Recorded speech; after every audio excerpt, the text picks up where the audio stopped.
부동산 이야기를 지금부터 해보도록 하겠습니다. 네. 안녕하세요, 이광수입니다.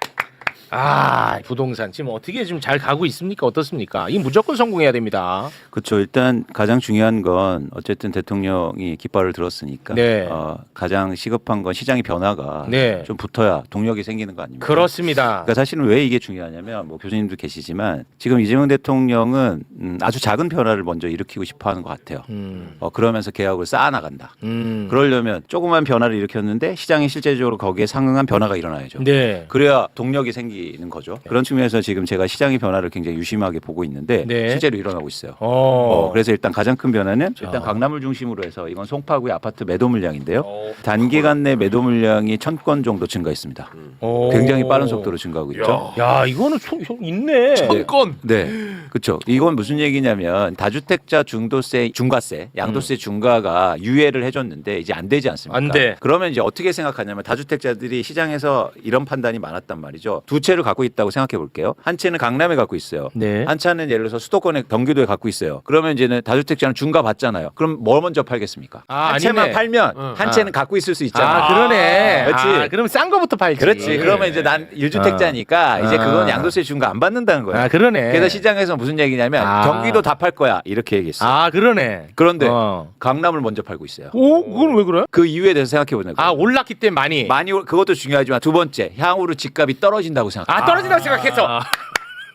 와, 강남이 확실히 머리가 빨리 돌아가네. 야, 나는 강남이 머리가 빨리. 나 지금 정답지가 있는데도 몰라. 근데 그 사람들은 빨리 그렇지. 도네. 그래서 집값이 떨어진다고 가정하는 순간 뭘 파는 게 유리해요? 많이 오른 거, 떨어질 거. 비싼 거, 많이 오른 거, 그리고 큰 걸 먼저 파는 게 유리하죠. 그렇지. 그러니까 더 많이 떨어질 걸 판다는 거지. 그렇죠. 그러니까 사람이 자산 시장에서는 미래를 전망하면서 의사결정을 하는 거예요. 현재를 보는 게 아니라. 고점이라고 판단을 약간 하는 건가? 그렇죠.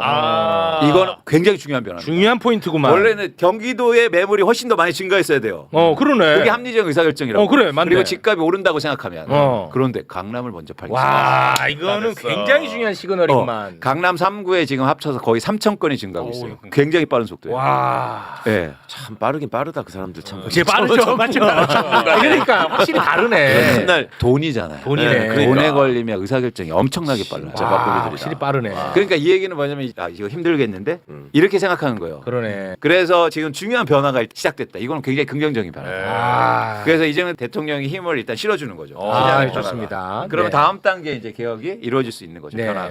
일단은 우리 박구영 교수님이 앉아 계시는데 네. 국무회의 영상을 보고 가셔야 되거든요. 다주택자 양도세 중과 이번 5월 9일에 이제는 끝낸다는 거거든요. 끝내는 것도 현실적으로 보니까 복잡하더만. 그리고 국민들께서 가장 관심이 높으신 게 집을 하나 내가 몇 채 들고 있는데 다 전세를 주고 있다. 내가 당장 못 들어가는데 어떻게 하느냐. 그래서 그 임차인이 임대하는 기간 동안은 실거주 의무를 유예하고 그 임차 기간이 다만 끝나면은 반드시 실거주를 하셔야 됩니다. 이 임대 계약을 난 5년 해놨다고 못 할 건데. 보통은 2년이니까. 그럼 그것도 한도를 정해. 예, 2년으로 하겠습니다. 세입자가 있는 주택은 최대 2년 범위 내에서 5월 9일로부터 그 당해 계약의 만기까지 계약 기간까지 입주하면 되는 조건으로 계약하면 된다. 네, 그렇습니다. 그러니까 세입자가 있는 경우에는 반드시 이제 실거주를 해야 되는데 규제 대상 지역에는 그런데 살고 있잖아. 세입자가 있어. 이 발로 차기가 그렇잖아. 그래서 실거주 의무를 2년간 유예해 준다. 하지만 중과 유예는 없다는 거야. 그렇습니다. 그리고 중요한 게 뭐냐면 만약 그게 안 되면 거래가 자체가 안 돼요. 그래서 집값이 예를 들어서 엄청 싸게 나눠도 거래가 안 되는데. 그렇겠네. 그렇기 때문에 이제는 다주택자 중과세에 대해서 유예를 없애면서 나누는 일단 정책이 나왔지 않습니까? 그런데 그 효과를 어떻게 하면 극대화할까를 고민한 거예요. 어떻게 하면 극대화할까? 그렇지. 그러니까 최대한 매물을 많이 나오게 하고 그다음에 무주택자가 사게 하고 거야. 집값을 어떻게 하면 떨어뜨릴 것인가. 그렇지. 거기에 찬착하다 보니까 이제 이런 방법들이 나오는 거야. 그래서 여기 핵심은 있습니다. 사실. 핵심. 발이 땅에 있어요. 발이 땅에 있다. 우리가 정책을 얘기하고 이런 때는 거창하게 하늘만 얘기하는 사람들이 많단 말이에요. 그런데 항상 이재명 대통령은 발이 땅에 있어요. 현실을 얘기해. 그렇지. 발이 땅에 있다 좋았다. 내가 이거 지금 왜 이렇게 흥분하냐면 최근에 택시 타고 오는데 라디오에 그 윤희숙 씨가 나오더라고요. 윤희숙. 저는 세입자입니다. 사기친. 그분. 그 손가락 윤희숙 그분인가? 부동산에 대해서 그러니까 막 얘기를 하는 거야. 근데 발이 하늘에 있어. 떠 그렇죠. 있어. 그 사람은 그냥 뭐 우리 뭐 미래를 위해서 뭐 진짜 떠 있더라고. 맞아요. 알맹이가 없어. 맞아요. 이 지점에서 큰 변화가 또 전 일어나고 있다. 왜냐하면 진보경제학자나 이런 쪽에 시민단체도 부동산 얘기를 할 때 그동안 좀 떠 있었어요. 뭐냐면 토지 공개념 뭐 이렇게 뭐 하면서 거창하게. 거창하게. 그러다 보니까 현실에 잘 안 맞을 수도 있고 안 하다. 그래서 시장 안정화하고 멀어졌단 말이에요. 그렇지. 그런데 이재명 대통령은 철저하게 발에 땅에 있습니다. 현실을 얘기해요. 그 네. 임차인 어떻게 할 건데 거래 안 될 것 같은데. 그렇지. 그럼 거래되게 해야 될 거 아니야. 그러면 2년 동안 임차인이 살 동안 하겠습니다. 근데 5년은 어떻게 할 거야? 계속 물어보잖아요. 그렇지. 만약에 근데 대통령이 이렇게까지 안 챙기잖아. 예를 들어서 이 유예 기간 한 10년 해줘. 그 맞아요. 효과가 없지. 맞아요. 디테일에 있잖아. 맞아요. 우리 맨날 얘기했지. 그렇죠. 거기서 중요한 게 있어요. 뭔지 아세요? 각이 살아 있어요. 예전에 정책은 상향식이었어요. 그래서 네모를 올리잖아요. 그 위에 가서 동그래져. 그렇지. 근데 이제는 이재명 대통령이 네모를 그냥 내려요. 그렇지. 그래서 아마 없어요. 아마가 어디 있어? 그렇지. 이게 웃을 일이 아닌 게 자, 제일 우창모 씨. 중요해요. 자, 들어보세요. 이렇게까지 이재명 대통령이 부동산에 대해서 집중을 했는데 예를 들어서 실무단에서 이런 디테일에 놓침이 있어가지고 효과가 없어 봐. 또 이재명도 실패하는구만. 그렇죠. 이렇게 돼버린단 말이야. 그렇죠. 그러면서 자꾸 뭐냐면 민원이 들어가고 하면서 정책이 동그래져요. 그럼 안 먹히죠. 그렇지. 네. 세상에는 사연은 너무 많아. 맞습니다. 근데 정치인들이 가장 중요한 게 뭐래요? 민원 들어주는 거잖아요. 그렇지. 그러면서 동그래져. 근데 이재명 대통령은 절대 그걸 용서하지 못하겠다. 안 된다. 내가 이런저런 댓글 때문에 얼굴이 동그래졌잖아. 언제부터 2년인지 아세요? 5월 9일. 끝까지 안 들으신 거예요. 안 들었어 내가? 네. 계약. 대통령이 얼마나 치밀하냐? 언제부터 2년이까지 챙겨요? 계약일로부터. 아니에요. 발표 날. 공표일로부터. 공표일로부터. 내일 공표하고. 내일 공표하거든요. 내일부터 2년이에요. 5월부터 2년이 아니에요. 그런 것까지 어느 정도 챙기냐면 직접 문장을 씁니다. 본인이. 아까 보시잖아요. 직접 문장을 쓰는 것을 다 보여줘요. 일부러. 아까 말한 대로 행정 실무를 해본 사람은 이게 어떻게 동그래진지를 알거든요. 대통령은. 그렇기 때문에 일부러 자기가 쓰면서 읽어줘요. 정확히 2년은 언제 시작한다고요? 공표일로부터. 그 다음에 첨가를 합니다. 그 말을. 공표일로부터란 말을. 이 정도로 디테일하게 무조건 내리는 게 아니라 옆에 참모들이 충분히 이야기하고 질문 받아서 답변 받아서 본인이 직접 문장을 만들어요. 법리로 바로 쓸 수 있는 문장을. 이런 지도자는 세계에 없었습니다. 그러니까 한 가지만 좀 짚어야 될 지점이 생각나는 게 주택임대차 보호법에 의하면 계약 기간 끝나고 나면 자동갱신 조항이 있잖아요. 2년은 묵시적 갱신, 네네. 그다음에 계약갱신 요구권 이게 2년을 추가로 보장하거든. 네. 그러다 보면 저 2년도 넘어갈 수가 있단 말이야. 안 되기를 말씀하시죠. 그게 나왔어요. 안 되는 거예요. 그러니까 안 이걸 되는 법률로 명확하게 명시를 해서 이게 적용이 안 되게 해야지. 네, 그렇죠. 안 그러면 또 이걸 이용할 수 있어요. 맞습니다. 그 얘기도 하셨어요. 네. 그 얘기도 그러니까. 다 하셨어요. 야 결국 대통령이 원칙을 세워도 결국 현실 세계에서는 동그래지네. 그러니까 그동안도 진짜네, 맞네. 그동안도 막 정책들이 엄청 나왔잖아요. 그런데 가면 갈수록 동그래져. 그러네. 그러니까 다 발로 차고 다니지. 와 발로 차고 발로 차고 좋았어 지금. 그런데 이제 발로 찰 수가 없어. 발 차니까 발 아파. 그러니까 어떻게 되는 거예요? 야 팔자. 여기 잘 주무신 것 같아요. 발음이 좋네. 야 오늘 좋다. 아니 근데 이 이광수 사람들은 좋아요, 요새. 왜 이게 떨어질 거라고 생각했을까가 저는 되게 재밌네. 그게 그러니까, 그런 거예요. 뭐냐면 너무 디테일하고. 디테일하니까. 그러니까 대통령이 계속 디테일을 얘기하니까 야 이거 절대 안 동그래지겠네 이제 이렇게 생각한 거지. 그 추가적이라고 보는데 강남이 일본의 자산 구조, 자산 포트폴리오하고 우리하고 지금 반대되잖아요. 다시 말하면 일본은 실물 자산이 3이고 유동성 자산이 7이에요. 우리는 반대입니다. 실물 자산, 다시 말하면 부동산이 7이고 유동성 자산이 3이에요. 아 반대야. 예, 그런데 그게 왜 그렇게 됐냐면 일본이 지난 30년 동안 도쿄를 비롯한 가장 핵심적인 지역이 3분의 1로 부동산 값이 추락했습니다. 네. 그러면 우리도 언젠가 그날에 온다고 생각했어요, 다들. 그런데 그걸 계속 지연시켜 온 거예요, 지금까지. 그런데 유예에 왔어요. 예, 유예였는데 대통령의 모든 행적을 봤을 때 지금 강남에 머리 좋은 사람들은 일본의 부동산 가격이 추락으로 가는 딱 시작점이구나. 부동산 붕괴가 아니고요. 정치적으로 돈의 유동성을 방향을 트는 겁니다. 다시 말하면 진보 정부는 항상 그게 문제가 뭐냐면 모든 나라는 마찬가지로 재정 확대를 하거든요. 재정 확대를 한다는 건 돈이 많이 풀린다는 얘기예요. 더군다나 트럼프가 지금 유례 없는 재정 확대를 하고 있거든요. 그러면 전 세계 유동성이 넘잖아요. 우리는 결국 부동산으로 들어가. 어디로 가냐 문제거든요. 근데 이걸 대통령은 이제까지 대한민국의 진보 정치인 중에서 이 흐름을 정확히 알고 있는 최초의 대통령이에요. 그래서 부동산을 틀어막고 그 돈을 주식시장으로 흐르게 한다는 거거든요. 그렇지. 그걸 이제까지 어떤 보수적인 사람들인 진보 정치인들이 믿지 않았어요. 왜? 어. 무식하다고 생각한 거예요. 잘 모른다고 생각한 거예요. 그런데 대통령이 지금 부동산을 철저하게 그쪽으로 돈을 흐르는 거 맞고 유동성을 주식시장 흐르고 있다는 걸 믿었어요. 그러면 딱 지금 극우 아베가 그런 방식으로 해서 주식을 3배 높였습니다. 5배인가요? 5배. 그리고 부동산을 떨어뜨렸어요. 지금 그 시점에 와 있다는 걸 알고 있는 겁니다. 그러면은 돈 많은 자산가들은 그동안에 진보 정권이 들어왔을 때 저 사람들은 경제 잘 모른다라는 그렇죠. 베이스가 깔려 있었다고. 그렇죠. 근데 이번에 봤더니 야 이번에 안다야. 야 아는 놈 나왔다. 이거는 일본으로 간다. 팔자. 그 전에 진보 정치인이 나오면 돈은 풀고 부동산 줄이겠다 하는데 유동성 어디로 가요? 부동산을 부동산으로 하러 못 가버려. 막았어요. 그런데 그걸 정확히 알고 있는 이재명 대통령이 나왔고 이재명 대통령의 발언 하나하나 들어오면 무서울 정도 디테일이에요. 그렇기 때문에 이번에 반드시 부동산 그전 진보 정권은 완전히 다릅니다. 그러니까 부동산 많이 가지고 계신 분들은 자산 포트폴리오상 부동산 즉 실물 자산이 앞으로 향후 30년 동안 떨어진다는 걸 지금 생각하고 포트폴리오 구성해야 된다. 먼저 알게 된다. 이광수한테 맡기자. 맞아. 포트폴리오 얘기를 왜 거기서 해요? 그럼 여기서 니체 얘기하면 좋아요? 그건 아니잖아. 그건 아니잖아. 역할 분담하셔야지. 죄송합니다. 역할 분담하셔야지. 틀린 말은 안 했죠? 네. 맞는 말씀. 그러니까 사실은 그렇게 큰 방향으로 가는 건데, 네. 근데 이 가는 길에 가장 또 중요한 건 뭐냐면 네. 시장을 합리적으로 움직이고 효과를 내는 것도 중요하지만 공정하냐도 중요해요. 그러니까 사람들이 정책을 믿고 따르기 위해서는 공정성을 또 묻거든요. 그렇죠. 그래서 임대사업자 얘기를 하는 겁니다. 와, 이건 나 전혀 모르는 분야니까. 이건 나에 몰라. 다주택자 중에서도 임대 사업자를 신고해가지고 등록해서 임대 사업을 하는 사람들이 또 존재하더라고. 이 사람들이 임대 사업자로 신고해서 등록하면 제도권 안으로 들어와서 관리가 되는 대신 세금 혜택이 많았나 봐. 좀 어렵던데. 나도 잘 모르겠더라고. 그거를 또 국무회의에서 이야기를 합니다. 네. 임대주택 등록을 하고 다주택인 경우에는 어쨌든 취득세 깎아주고 종부세, 그다음에 재산세 깎아줬고 양도세도 다주택 중과에서는 제외해줬다. 근데 이게 지금 제가 보니까 좀 문제가 수요가 많은 아파트의 경우는 1, 2년 있는데 그 제도 자체가 그 8년이 지났어요. 의무임대 기간이 지났어. 근데 일정 기간이 아니고 그것도 무제한으로 뭐 100년이고 1000년이고 또 중과도 안 하고 그럼 그때 샀던 사람은 300채, 500채 바꿔준 사람도 많던데 그거는 양도세 중과 없이 뭐 한 20년 후에 팔아도 되고 뭐 이렇게 되잖아요. 네, 그렇게 현재는 그건 좀 문제가 있죠. 그 제한 기간을 정해야 될 것 같아요. 정하도록 하겠습니다. 그 적정한 기간을 정하고 그 후에는 일반 주택처럼 똑같이 하고. 그렇게 하겠습니다. 하여튼 예측 가능한 사회가 돼야 되는데 그다음 정당한 노력을 한 사람들이 정당하게 보상받는 사회가 돼야 되는데 하여튼 이런 비정상적인 요소는 최대한 발굴을 해놓으면 좋겠어요.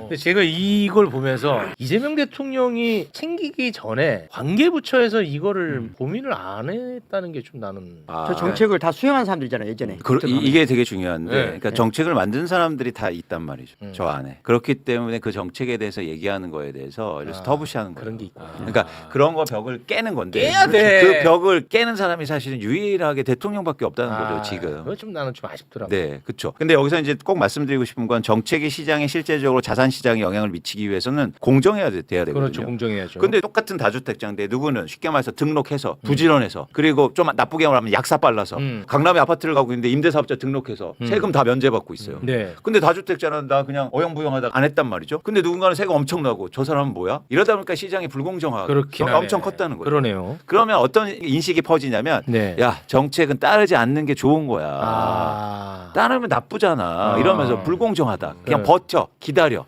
이런 불신. 거죠. 그래서 그 문제를 지적하는 게 사실은 굉장히 의미가 있다는 거죠. 그래서 계속 이 공정성의 의문을 던지는 거예요. 그러니까 그 일련의 과정 속에 뭐가 있었냐면 1주택자가 다 똑같아? 아니야. 누군가는 투자로 갖고 있는 사람들이 있는데 공정하지 않지.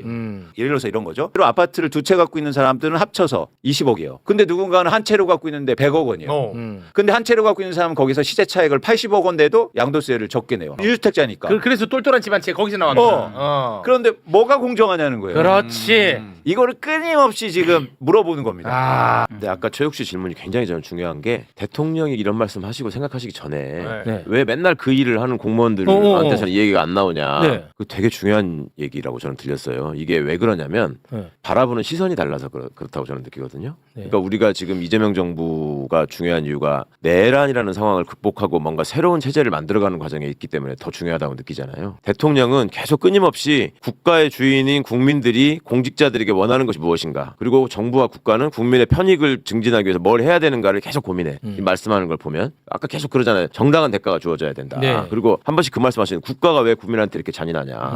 이게 기존에 없었던 패러다임이란 말이에요. 네. 우리가 공무원들이나 공직사회 구성원들을 대하는 방식도 저 사람들은 시험에 합격해가지고 안정되고 저 장래가 보장된 직장을 다니는 사람 이렇게 인식해왔지, 저 사람이 우리들을 위해서 고민하고 우리에게 행정 서비스를 제공하는 사람으로 인식한 적이 거의 없어. 그러니까 공무원들도 그런 생각을 해야 될 이유가 없고, 그런 공무원들을 이끌어가야 될 사람들인 장관들조차도 내가 이 자리에 와 있으면 이 조직을 대표하는 수장으로서 이 사람들을 잘 북돋아가지고 이 사람들을 잘 케어해가지고 좋은 소리 듣는 거, 이게 우선이지. 내가 대통령과 같은 입장에서 국민의 관점에서, 아니 국무위원들은 대통령을 대리해서 그 국민 주권을 실현하는 사람들이에요. 그렇죠. 그러니까 거기서 같은 시선으로 바라보고 있으면 대통령이 저런 지시를 하시기 전에 미리 보고가 다 들어가는 게 정상이에요. 근데 공무원들이 올리는 보고에는 그런 내용이 전혀 안 들어있거든. 윗사람들한테 어필해가지고 좋아 보이는 내용만 들어가지. 근데 그 윗사람이 어디를 바라보고 있느냐를 보니까 그렇지. 국민을 바라보는 게 아니라 우리를 바라봐. 그러면 누구한테 좋은 보고서를 올리겠습니까? 이렇게 되는 거죠. 그래서 예를 들면 지금 실국장님들이 있을 거 아니에요. 네. 각 부처에 네네. 과장님부터 실국장님들이 예를 들면 임대 사업자 관련된 정책이 얼마나 좋은 것인가를 그동안 글을 써온 분들이에요. 그렇겠죠. 실국장님들이. 네, 뭐 그렇겠죠. 그럼 그동안에. 그분들이 이걸 가지고 먼저 문제를 제기하기는 어렵습니다. 어렵지. 그럼 누가 해야 되냐? 그 장차관 해야 그렇죠. 되거든요. 그런데 어제 대통령께서 그런 말씀하셨어요. 원래 이재명 대통령이 밤에도 문자를 보내나 봐요. 장관들한테. 맞아요. 네. 저 지시도 텔레그램. 보내고 기사도 예, 보내고 예, 하시나 보냅니다. 봐요. 실제입니다. 그러니까 새벽 장관들이 1시 보기에 좀 까지 싫을 거 아니에요. 예. 좋게도 하기 싫기도 할 거 아니에요. 근데 무슨 말씀하시냐면 제가 제 식으로 바꿔오면 선풍기가 안 돌아가는 것은 기계가 고장날 수도 있지만 먼지가 쌓여서 그럴 수도 있다. 그러면 먼지를 제거하는 것부터 먼저 해야 된다. 작은 것. 예, 작은 것. 그걸 먼저 해나가야 된다. 그런 것이 발견되면 즉각 내가 여러분들한테 문자를 보낸다. 기사도 보낸다. 네네. 여러분들도 그렇게 해줘라. 실국장들한테. 근데 그렇게 하는 장관이 아직까지는 좀 안 보여요. 그렇죠. 뭐요? 그걸 대통령이 하고 있는 거예요. 그래서 실국장 범위까지는 가도 되거든요. 이 정치가. 그러니까 아까 계속 말씀하신 것처럼 작다는 게 작은 게 아니라는 거예요. 계속 말씀하시는 거예요. 내가 작다고 여러분들이 생각할지 모르지만 이것 때문에 기계가 안 돌아갈 수 있는 거다 이건. 그러니까 이거 할 수 있는 것, 즉 할 수 있는 것부터 촘촘하게 해나가자. 그런 정치를 장차관님들이 지금 빨리 한다면 조금 더 이재명 정부가 속도 있게 하지 않을까라는 생각을 해요. 근데 장차관이 아직까지 못 하고 있는 것 같아요. 진짜 중요한 말씀인데 이게 다원시스라고 들어보셨죠? 다원시스 대통령이 지적하신 지적했었잖아요. 이거 사기 아니냐 하셨던 거 있잖아요. 예, 맞습니다. 선거금 75%를 받아가고 아무것도 안 하고 늦게 납품하고 막 자기도 건물 짓고. 그걸 지적하시 너무 그 하셔야 될 말씀이고. 근데 사실은 그렇게 뻔한 사안을 국토부 장관이 보고하고 먼저 조치하는 게 맞는 거죠. 원래는 대통령이 말씀하기 전에. 어제가 대통령이 말씀했잖아요. 그게 그러면 현장에서 어떻게 집행되고 있는가? 다원시스는 막 이제 난리 났어. 네. 뭐 회장이 사과하고 뭐 출연하겠다고 막 이렇게 하는데 그럼 다른 데서 이런 일이 없도록 하는 게 중요하잖아요. 그렇죠. 그리고 그런 걸 예방하는 시스템을 만들어야 돼요. 당연하죠. 네. 현장에서 무슨 말을 얘기를 들었냐면 공무원들이 아예 선급금을 안 준대. 선급금 줬다가 문제가 됐으니까. 이제는 아예 안 줘. 이제는 안 주고 절차고 예전에 관행이 어찌 됐건 야 이거 줬다가 나중에 선급금 감사 이게 걸리면 안 된다 해가지고 선급금을 안 주니까 그거를 실제로 받아야 되는 사람들은 진짜 하도급업체가 그걸 받아서 임금을 다 줘야 되는데 네. 이 사람들이 지금 이제 황당해진 거예요. 그러니까 이런 일들이 공무원 사회에서 능히 있을 수 있는 일이라고 짐작이 가시잖아요. 이 사람들 일해오던 방식이 뭔 일이 있으면 아니 이게 대통령이 왜 이 말씀을 하셨고 우리는 국민들을 위해서 뭘 고쳐야 되나를 생각하는 게 아니라 그렇죠. 대통령이 저렇게 얘기했는데 저거 담당하네 큰일 났다 이제 나는 이거 안 걸려야지. 그러면 아예 안 주면 문제가 안 생기지. 이게 옛날부터 얘기하던 복지부동이거든. 업체를 잘 검증하고 선정해야 되는 게 중요한 거 아니에요? 그거는? 아니 그렇죠. 그걸 잘하라고 한 거잖아. 그리고 선정했으면 네. 선급금 절차에 따라서 이게 어떻게 사용되는지를 짚어야 되는 거잖아. 근데 그걸 안 주는 식으로 얘기하고. 사실 어제 그 답답해. 국무회의 중에서 조선업 관련해서 노동자 문제 얘기는 굉장히 감동적인 이야기를 네. 했어요. 사실은 이제 오늘 주제가 아니기 때문에 그렇지만 다시 말하면 우리나라가 조선업 관련해서 지금 국제 경쟁력을 갖춘 중요한 부분인데 네. 그 노동자들 돈 조금 주려고 외국인 노동자. 외국인 노동자 데려오고 이런 문제 말씀하셨거든요. 맞아요. 굉장히 중요한 말씀인데 그런 네. 식으로 디테일이야. 직접 들으면 그걸 가지고 문제 사고해서 관계부처한테 문제를 던지는 거예요. 그렇습니다. 본인이. 네. 예. 그런 입장에서 저는 그런 측면에서 뭐 제가 정치를 잘 모르지만 민주당이 중요한 역할을 해야 된다고 생각해요. 그러니까 공무원들이 잘못하면 예를 들어서 국정감사라든지 아니면 견제와 그리고 그런 뭐 창의적인 발상 이런 것들을 계속 주문해야 되죠. 그렇죠. 네. 그래서 저는 국회의원 역할이 되게 크고 특히 네. 민주당의 역할이 크다. 싫다. 네. 부동산만 봐도 제가 계속 얘기하는 게 그런 이유 때문입니다. 그렇습니다. 그 장관이 답변하는 방식도 네. 그동안에는 의원이 질문하면 변명하는 식으로 계속 답변을 했거든요. 음. 사실은 우리가 이렇게 잘하고 있습니다. 어. 근데 그게 아니고 이제는 우리 정부의 장관들은 막 그 말씀에 대해서 제가 이런 생각을 했는데 이 점이 미흡한 것 같습니다. 아니면 이 점은 의원님이 조금 오해가 있으신 것 같습니다. 따로 설명드리겠습니다. 이렇게 나와야 되는 거죠. 이제 네. 앞으로의 이제 어. 국회 운영 방식은. 그래서 어쨌든 저희도 계속 얘기한 측면이 있지만 이제 민주당이 같이 부동산에 나서야 된다. 그래서 일단 부동산 감독원 법률이 발의가 됐어요. 일단 좋은 거죠. 일단 뭐 말씀드렸듯이 부동산 시장에서 불공정이 너무 많았다. 그런 차원에서 부동산으로 투기하고 탈세하고 불법을 저지르는 사람들 다 발본세곤해서 아 그러니까 이게 이제 금융감독원 같은 거예요? 비슷한 역할을 합니다. 아 근데 이게 그렇게- 없었는데 이게 새로 만든다는 그게 거예요? 이제 그렇습니다. 문재인 정부 때부터 아, 나왔던 얘기고요. 그래요? 주가 조작을 하는 걸 감시하잖아요. 네네. 금감독원이. 예. 부동산 투기 장난치는 사람 얼마나 많았어. 그렇죠. 보고 하는 거. 뭐 하는 거야? 왜 좋아? 그렇죠. 왜냐하면 이게 중요한 게 뭐냐면 자산 시장은요 한 건의 거래로 시장이 흔들려요. 그렇죠. 예. 보수 언론들이 아 이거 4만 채밖에 안 돼요 아파트. 뭔 소리야 4만 채 엄청 많은데. 엄청 큰 건데. 그러니까 어떤 얘기냐면 이게 자산 시장에서 어떤 현상이 일어나냐면 일종의 10억으로 계속 거래되다가 누군가 15억 원에 허위 거래를 하지 않습니까? 네. 그럼 다음부터 15억 원부터 출발을 해요. 아. 이게 앵커링 효과라고 하는 거예요. 단내림 담합을 효과라고. 그렇기 때문에 자산 시장에서는 그 한 건의 거래, 한 건의 불법 행위. 그래서 주가 조작이 나쁜 거예요. 아. 근데 부동산은 그런 조작들이 그런 탈법과 그런 나쁜 짓들이 그냥 용인돼 일상화돼 왔다고요. 있어. 와 그래. 근데 이걸 잡겠다라는 게 최강 의원님 말씀처럼 이건 문재인 정부 때부터 논의된 거예요. 왜 안 했어? 왜 안 됐을까요? 왜 안 했어? 얘기해. 표 떨어진다고. 아니 인과관계도 증명이 안 됐는데 뭐만 하면 표 떨어진대. 그러니까 이게 말이 됩니까? 나쁜 놈들 잡으는 법도 잘 통과 안 됐다고요. 그때마다 맨날 하는 얘기가 이제 언론이나 무슨 관료들 통해 갖고 나오는 얘기가 부동산 시장에 충격파를 줘서 냉각된다. 그러니까. 거래 위축된다. 아. 그래서 부동산 시장 표 떨어진다. 맨날 이 얘기만 하고 있던 거예요. 아, 이번에도 또 대통령이 하다 보니까 제가 볼 때 마지못해 또 측면이 있어요. 마지못해라도 하라 그래. 좋죠. 네. 아 근데 이제는 좀 바뀌어야 된다. 그렇습니다. 대통령이 언제 이렇게 맨날 혼자 합니까? 좋아. 자 부동산 감독원 네. 발의했고 또 좋죠. 좋아 좋아. 그래서 예. 주가 조작이라는 표현만큼 부동산가 조작이란 말도 일반화시켜야 돼요. 그럼요. 네. 굉장히 중요한 거예요. 개념적으로 막 해야 됩니다. 많이. 네. 아까 무슨 뭐 앵커링 효과 이런 거 쓰지 마요. 이런 게 문제야. 별로 안 나빠 보이잖아. 그게 그냥 기준점이 아, 된다는 그렇네. 말 아니에요? 뭔가 기술 같잖아. 무슨 앵커링이야. 어? 수감빈이다 수감빈. 네. 좋아. 자 부동산 감독원 그리고요.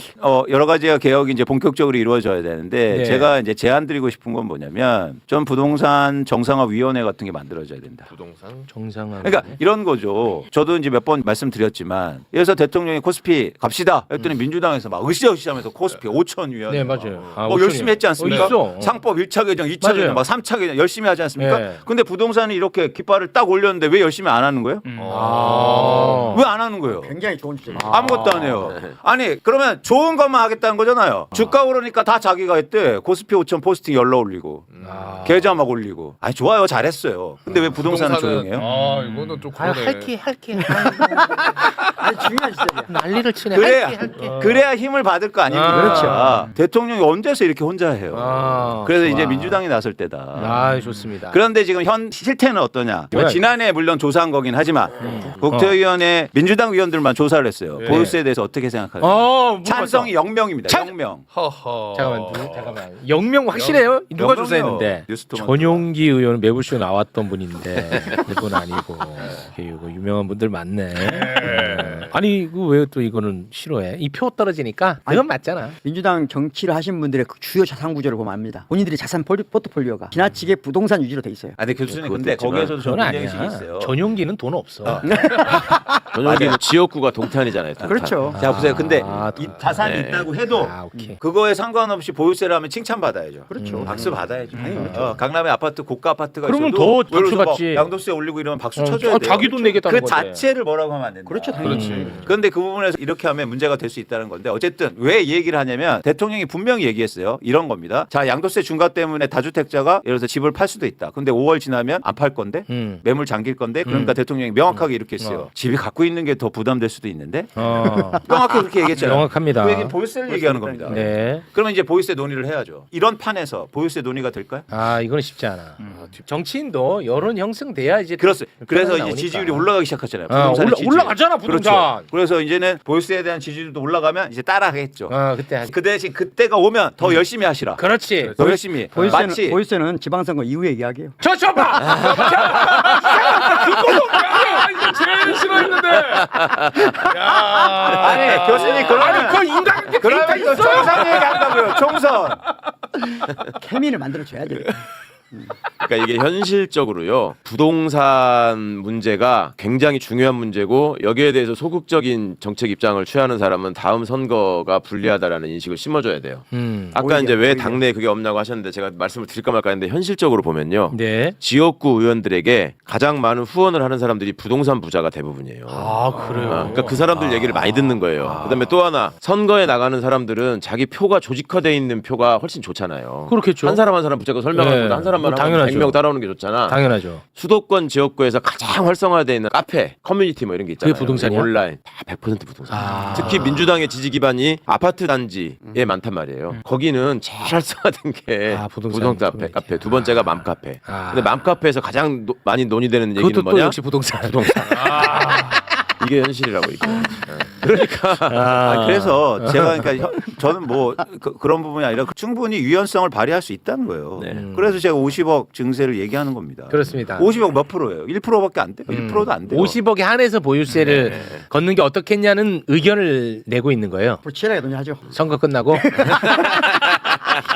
선거랑 연결시키지 아니 마요. 그게 아니고 예. 담론은 집중을 해야 되거든요. 하나로. 집중을 해야지. 이거 반드시 이기려면 요건 해내. 막 퍼지면 안 돼요. 예. 교수님 근데 저는 그렇게 생각 안 그렇게 합니다. 생각 안 합니다. 이거는 철학이 아니고요. 자산 시장이에요. 자산 시장이야. 자산 시장은 전문가의 말을 따르겠습니다. 사람들이 자산 시장은 어떤 집중으로 움직이는 게 아니라 피드백으로 움직여요. 그래서 계속 연결이 돼야 돼요. 여기서 단절이 되면 사람들은 또 이렇게 얘기할게요. 야, 2번 속았는데 3번 속냐 내가? 이제는 안 따를 겁니다. 안 따라. 일시적으로 끝나요 또. 그렇지. 그렇기 때문에 자산 시장은 계속적으로 피드백을 줘야 돼요. 그렇기 때문에 다음의 카드는 보유세가 돼야 됩니다. 다음 카드는 제가 한 말은 취소하겠습니다. 오케이. 다음 카드는 보유세로 우리가 한번 좀 논의가 돼야 되죠. 논의 한번 해봅니다. 네, 그렇죠, 그렇죠. 보유세 가요? 대통령 입장에서는 굉장히 용기가 필요합니다만 여론이 뒷받침이 되면은 가능하거든요. 그렇죠. 네. 대통령이 분명히 이야기했잖아요. 정치적 유불리에 벗어나면 부동산 시장 안정화 가능하다. 네. 근데 심지어 유리해요. 예, 결과적으로 유리해요. 유리해. 훨씬 많은 사람들을 위한 정책이기 때문에 네. 그렇죠. 그러니까 훨씬 그 다수를 점하고 있는 사람들이 조직적인 목소리를 내서 이걸 뒷받침하고 응원을 해줘야 돼요. 네. 부동산 카페, 맘카페에서 그렇게 열심히 하듯이 그렇지. 예, 똑같이 우리가 해야 네, 돼요. 맞아요. 예, 예. 그 무주택자 당을 만들어야 되나 어떻게 되나? 무주택자 당. 네. 그거는 그리고 아까 부동산가를 조작해오는 집단들을 네. 지금까지는 그 기술이라고 생각했어요. 맞아요. 범죄로 만드는 게 중요해요. 그 범죄로 능력이라고 부동산가 생각했어. 조작은 능력이 아니라 범죄예요. 네. 그게 제가 보기에는 굉장히 중요한 부분이거든요. 네. 지금 대한민국을 부동산을 올리는 커뮤니티 되게 자기 자랑스럽게 생각해요. 그럼 당연하죠. 맞아. 그걸 아니다 범죄라고 말해야 돼요. 범죄라 말해야 된다. 주가 조작만큼 범죄다. 그렇지. 인식의 변화. 그래서 부동산 감독원이 생기면 제일 먼저 고위공직자 먼저 조사해야 됩니다. 그렇죠. 그래서 시장에서 명확한 신호를 줘야 돼요. 네, 알겠습니다. 그 다음에 부동산 탈세 그 사람들 했으면 다 잡아내고. 좋습니다. 네. 유튜브 출연진도 조사해야 되는 거 아니에요? 맞아. 지금 중요합니다. 아, 여기 중요해요. 민간이니까 여기는 아, 우리가 민간이야. 민간이잖아. 농담을 못 하겠네. 무주택자 당 네. 합당 추진합니다.